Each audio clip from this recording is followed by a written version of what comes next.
All right, got Chris V here with mobdrama.com. Once again, we got Little Mike from Boston here. And on this episode, we're going to talk about bank robberies. Mike, let's get started. Well, I think the most, what I did in robbing banks, basically wasn't so much with a gun, but we used to do the fraudulent checks. In those days, as I told you before, we were able to produce these checks, manufacture them, duplicate them, and we had a printer, and we were able to get the magnetic ink so they would actually go through the bank. You had 30 days to work an account, and I mentioned a few of them before, was John Hancock and the Metropolitan Transit Association, but sometimes, in fact, in this one particular case, we were cashing checks. We had a crew out. I was cashing myself. And what happened was I went into a bank. I forget what street it was on, or even the name of the bank. But we'd get 3 or 4 in, or 5 in. I'd already cashed 5, and there was other crews out working at the same time. But this was the most interesting event that ever occurred to me while I was cashing. In fact, I was in the middle of a murder trial, and I was actually a witness at that trial. And what happened was we had a day off. They canceled, so I talked to Jimmy the Snoop from Philly, and I asked him, I said, listen, we got something we can do for tomorrow. He says, yeah. I said, we can put a small crew together, and we had some checks. But I need the money. And I was not a defendant in that murder case. I was just a witness on call. And what happened was I was real jumpy because I knew I had to go back to court the following day. So it might have been a Wednesday or a Thursday we had off. And I go into the bank, and of course I'm jumpy to start with. And what happens is the teller, for some reason, takes my check as I give him the check, and he goes down behind to do something. Now, right away I start getting suspicious. And what had happened, when this particular bank, you walk through a double door, down a hallway, then you go to the bank door, and then where the tellers were. So it was a freak. And what happened, I got spooked, and I said, I'm going to run from the bank. I said, I can't take a shot at getting pinched in the middle of this case. I said, it'll make me look real bad.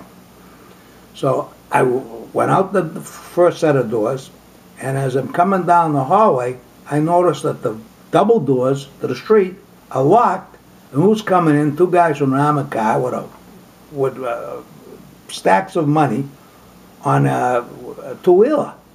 So all of a sudden I hear behind me, halt, get that guy. And I said, I took off running. And the 2 security guys who were bringing the money in, they hit the wall. They figured shots are going to come flying. Who knows?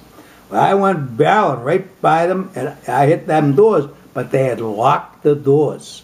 And I was not aware of that, and I crashed into the doors. And I banged my head and my legs, my arm. I have no idea, I can't remember, but I know that I got back up, but I ran through the rest of the door. As the door come crashing, there was the part still left. I crashed through the rest of the door, and I ran out to the street, and blood was streaming all down my face. Yeah, it was bad. All head wounds seem to bleed a lot more. It looks more serious than it is. But anyway, as I come out on the street, miraculously, there was no cars. I was able to run up to the corner. But when I get to the corner, there's a cop standing there directing traffic, and blood's pouring out of my head. So I said, I better not run away from this guy because God only knows he might start shooting. So I ran to him. I said, officer, I fell down and I split my head. Of course, he did. I'm 2 blocks away from the bank now. He didn't know what happened. So he says he stopped the cab and made the cabbie take me to the Mass General Hospital. He said, take this guy to the hospital. He hurt himself. So cabbie, don't bleed in my cab. He's worried about me bleeding on his cab. I'm holding my head, trying to stop the blood. I laid back in the cab in the seat, and I gave him 20, 30 bucks, I forget whatever it was, to get into the hospital. I gave him the 40 bucks. I reached in my pocket and took it out. So I get to the hospital, and I'm in the, as soon as I went through the door, they shot over put me in a wheelchair and they took me right to an OR in the emergency room at the Mass General in Boston. And what happens is, I'm laying there on the table and they're stitching me up, and they asked me what happened. I said, well, I said a glass door fell on my head, or a glass storm window, I said, fell on my head. I said, because I had cuts on my arm and even on my leg. But my head was, I don't know how many stitches, and thank God I put my hand up, because they stitched my forehead and then down below my eye. So my hand must have covered my eyes, or my eyes would have got cut out. But anyway, make a long story short, I hear someone come in.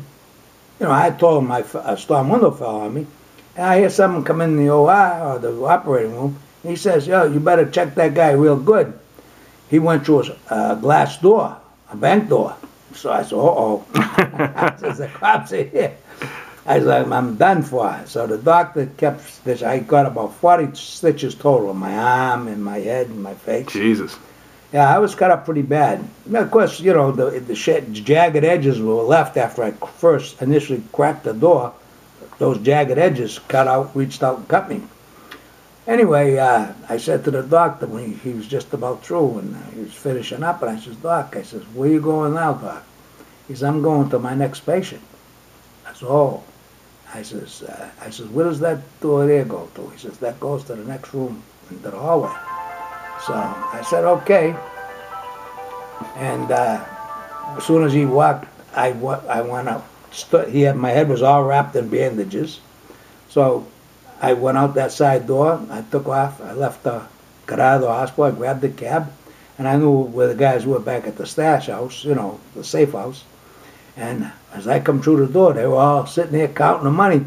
I said, where's my end? So I escaped from the hospital successfully, and I went on trial the next day. They called me up as a witness the next day. And the first thing they asked me,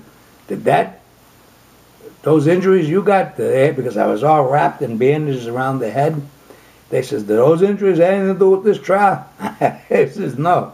But I bet you, every cop that was in that courtroom knew that it was me who came through that door, but they couldn't recognize me.